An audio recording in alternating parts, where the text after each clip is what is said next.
I'm trying to have smarter thoughts about a series than I'm used to, so I thought I'd put on my glasses. I would have put on my tweed jacket, but I don't own one.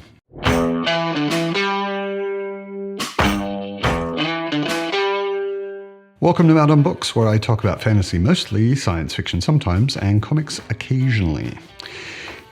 First of all, I should say, this is a heavy spoiler video. It's Death and Rebirth in the Malazan Book of the Fallen, so of course I'm going to be talking about characters who die. And if you haven't read the 10-book series, I won't be talking about any of the other books around the series, but if you haven't read the Malazan Book of the Fallen and you don't want to know who dies, and of the people who die, who comes back, this is not the video for you. Go read the Malazan Book of the Fallen. It's awesome, and come back and watch this later. So I've heard a lot of people criticize Malazan Book of the Fallen and Steven Eriksson's writing, I guess, because death has no meaning. That people die and they come back, they turn out to not be dead, or they turn out to have been dead and are no longer dead, and therefore death has no meaning in the books. Everybody can think whatever they want about one of my very favorite fantasy series. No skin off my ass. But that particular piece of criticism I found really stupid and pretty easy to argue away. I don't actually want to make a video arguing it away, however. The interesting thing that grabbed me was those kind of criticisms, that death has no meaning, that people die and they come back and they die and they come back. That actually annoys me when that's the truth in a book. And somehow, hearing these criticisms, I realized that that had never bothered me in Malazan. And I was kind of wondering why that is. This is more the reason I'm making this video. So I spent a lot of time thinking about it. I had this idea for the video actually when I started my channel in August 2022 and never felt quite ready to make the video. So I've been turning it over in my head. I think maybe I'm ready. So here's my thoughts on death and rebirth in the Malazan Book of the Fallen. When we start talking about death and what happens after death, it's very hard to not talk about how we in our society now, how the reader of the books might actually already be conditioned or habitually thinking about it. In our society, in the West, at the moment, most people I've met, and I'm only talking about my personal experience, I'll probably regret talking about religion at all, but most people I've met are either Christian, but Christian in a sense of a faraway God. What I think a lot of people around the time of the founding of America or the US thought of as a watchmaker God. God created everything.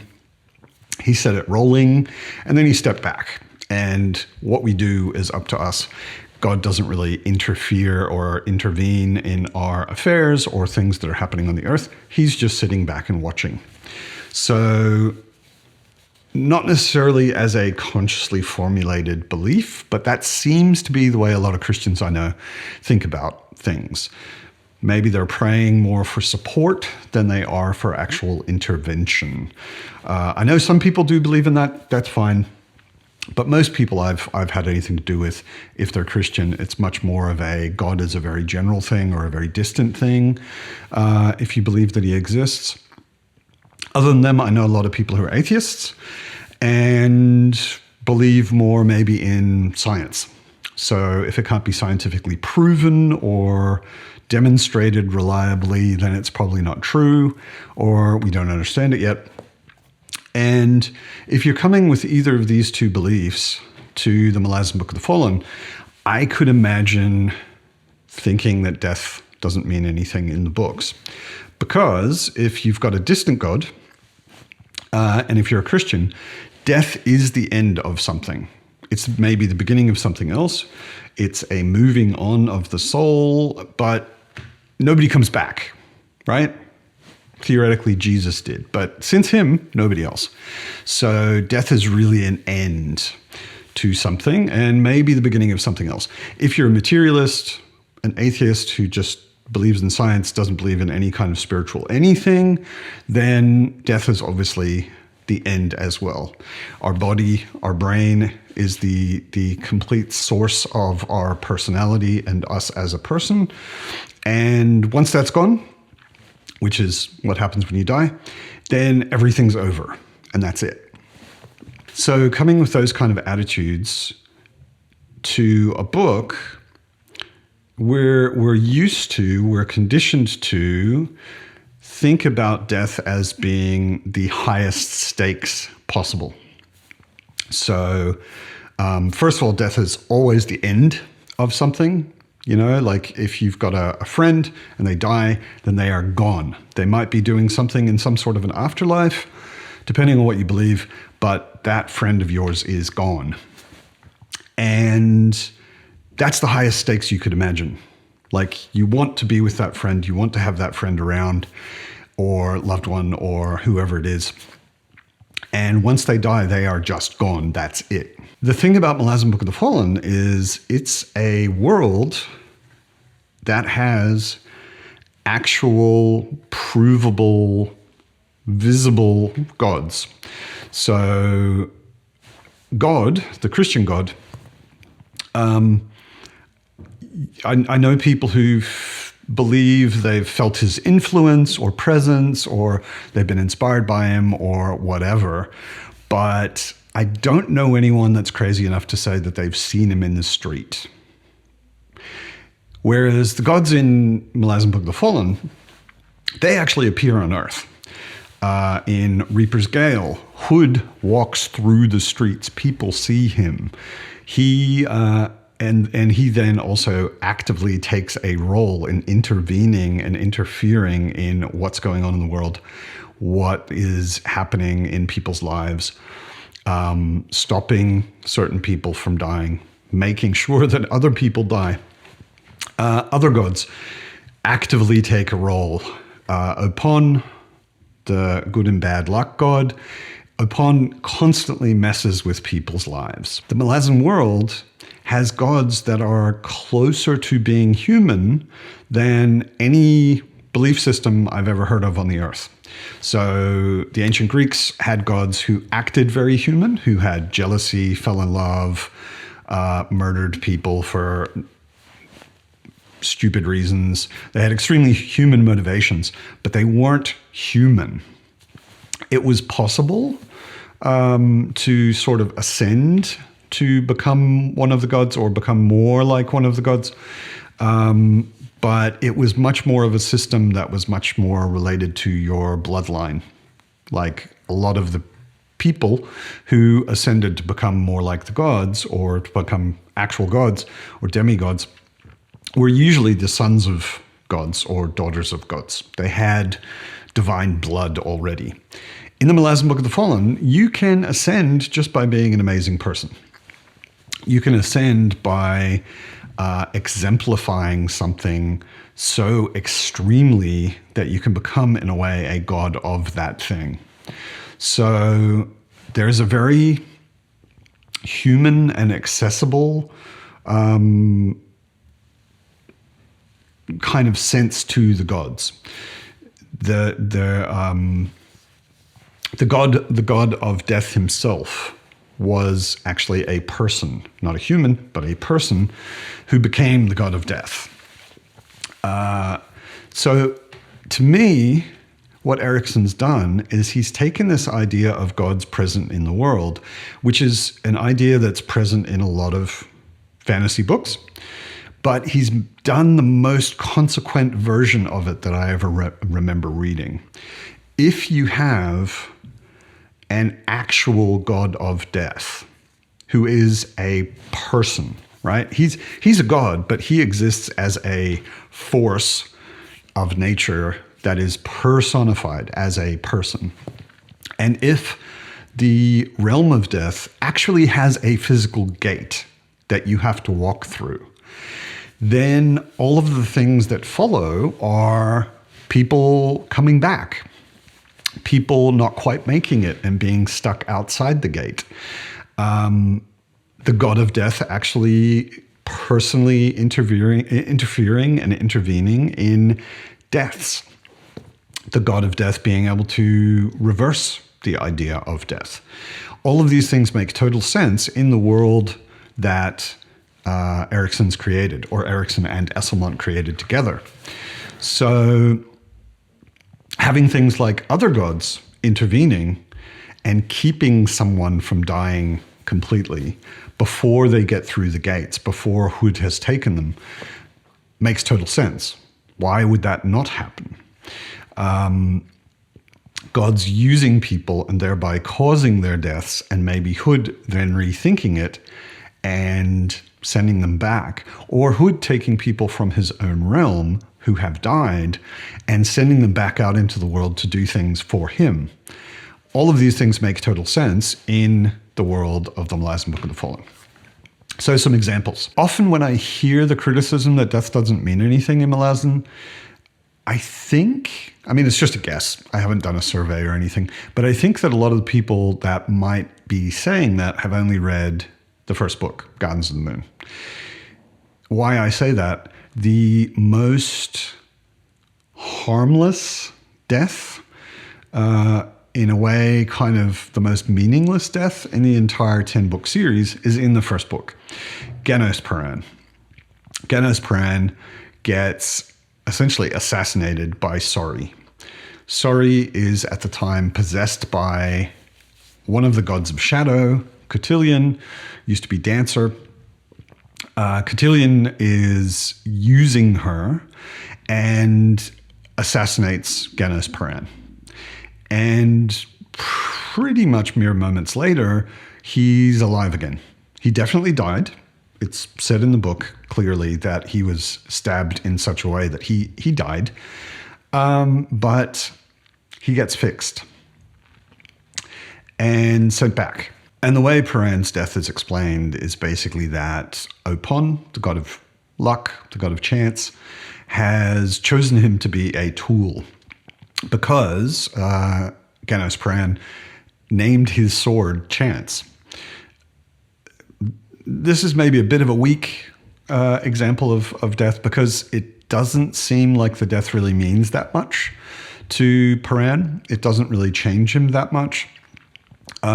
He's aware that he's been dead, and it doesn't really make too much of a difference, unlike pretty much every other death and rebirth in all of the books. I'd be interested to ask Stephen Erikson this, whether that was a conscious decision or whether that was a first book decision, which when the idea of how death works and how coming back works, whether that was maybe something that kind of changed in his mind later. I'm not sure. Never talked to him about it, never heard him talk about it. If we go further with other people that have died and come back, it gets a lot more costly. You can say in Malazan that life is cheap, but death is expensive. People do come back, but it costs them, other than Genos Paran, basically. So the next one I'm always quite sad about is the many deaths of Tok the Younger. From the first book, Tok is someone I really, really liked. I found him extremely sympathetic. Even though he was a claw, he was an extremely cool person. He was basically a good person trying to do his best in very difficult situations. And he dies. He sacrifices his life in Memory's Vice. He sacrifices his life. And he's brought back by Tog. The names are so similar, you could almost think the god brought him back because they had such similar names. But no, Tog had been using Tok, and Tok had sort of made some very valuable things possible for Tog. So Tog made sure that he could come back, and he was put into the body of pretty much the worst person in the Panian domain, other than the Panian seer himself, Anaster. And he became Tok Anaster. Later, in the later books, he dies again and then comes back from Hood's realm when Hood needs to use him as a tool. So Tok has had multiple pretty difficult lives, and each one of them really takes a toll on him. He comes back changed. I guess in a way you could say he comes back with sort of pseudo powers or insight or something like that. But he's quite separated from humanity in a lot of ways and never really manages to get back to where he actually himself would like to be. He's always driven by some sort of purpose, some sort of task that he's been given by the gods, trying to achieve some sort of fulfillment that he can't. Or after Hood brings him back, he's in a very, very limited position. He's not alive, really. Even though he's still a person moving around in the world, he's not actually alive in any kind of way that we would appreciate as life. And he's limited. He is extremely under Hood's thumb. Hood gives him and the other people with him, the other dead people with him, things to do that they have to then go and do, and then that's it. They don't get to make free choices about their lives, so their deaths have been extremely costly. Fan favorite, Whiskey Jack.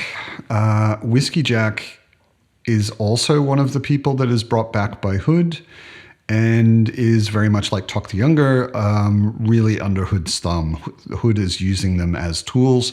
They're very limited in what they can do, and their lives are very limited. It's revealed later in the books that Whiskey Jack only died when he did because of Hood's manipulation, because of Hood's interference. Whiskey Jack kidnapped his daughter back from a temple of Hood. She had already been consecrated, essentially given to Hood, and Whiskey Jack took her back. So as revenge for that, Hood, who's apparently kind of petty, he made sure that Whiskey Jack was injured. He made sure that Whiskey Jack's leg was never healed, so that were he to ever get in a fight, which he did with Calor, his leg would go out from under him, putting him more at risk of dying, which is exactly what happened. Calor picks a fight with him, Calor being a massive dick, and kills him, which was, on my first read, was quite a shock and a disappointment because I quite liked Whiskey Jack. And we only find out much, much later that not only his death was manipulated and created by Hood, but yes, he got to come back, but not at all in a way that anyone would wish. He didn't just get to come back and be Whiskey Jack. He even changed his name. He's a completely different person almost. He's got some of his memories, but otherwise he's pretty much screwed and a puppet of Hood. Probably the most obvious example of rebirth and death and rebirth and death and rebirth in Malazan Book of the Fallen is Rulad. Rulad is a Taist Ador and gets this sword that will not let him die. And we get it in extremely clear detail. Again, the whole thing is the meddling of a god, the crippled god. We get it in excruciating detail how horrific, how nightmarish it is to be Rulad and to have eternal life. It drives him mad in life, and every time that he dies, he wakes up to complete horror and begs to be let go. And the crippled god refuses him because, again, he's using him as a tool. Sort of a recurring theme in Malazan Book of the Fallen. Gods are assholes, really, and are just using people as tools constantly. And that's basically the way you get to be immortal, is get used by the gods. So it's not really a price worth paying. Rulad can't be killed. There are a lot of potential solutions to that, but none of them really are followed through 100% until Casa Orlong meets him between reincarnations. That's essentially the way to get to him. But the idea of being reincarnated is absolute horror. It's absolute suffering for Rulad. And it's certainly not a state I would wish on anyone. So the idea that death doesn't have any meaning, death is the worst thing that can happen to Rulad because of the suffering of being reincarnated or reborn. So he's definitely not just getting off scot-free because he can't die. He actually would love to die, and he can't. And the last example I would talk about is Hood himself. Hood himself is interesting. We also learn later in the books that the god of death has been killed. So it's not that there's no Hood in the books. There is, but the guy who's Hood throughout the books, and who does eventually get killed anyway, isn't even the original god of death. The idea of the gods is so malleable that someone can kill one of them. A Jagut decides that he wants to stop death, so he kills Hood.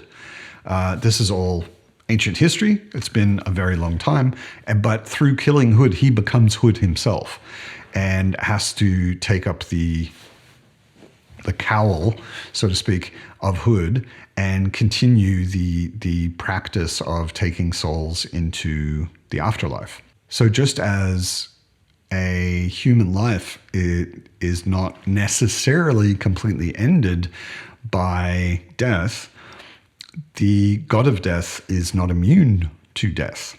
Being a god does not make you immortal, unkillable, as we're shown. And then again, in Reaper's Gale, Hood is actually killed again. The Jagut Hood is killed and ends up inside Dragnapur. So the whole idea of death is it can happen to anyone, and it's not necessarily permanent. It's not necessarily the end of anything, but it's always a transformation, except in the case of Ganos Paran. Ganos, to me, kind of got off pretty easy because he's dead for a very short period of time. He comes back. He's then being used as a tool by a god, but he hasn't really changed much. And he's able to discard Opon's influence. But other than that, death is always something in Malazan that has a very high price, that absolutely is not cheap. Like I said, life is cheap. Death is expensive. So it's not something that people just get away with being dead. It's not like a D&D game where you go and pay 1,000 gold to the local priest and he reincarnates you and boom, or resurrects you, and you're totally fine and everything's able to then continue immediately as it always was. In Malazan, it always comes with a very high price tag, and people come out of it transformed and do not just continue on as they were.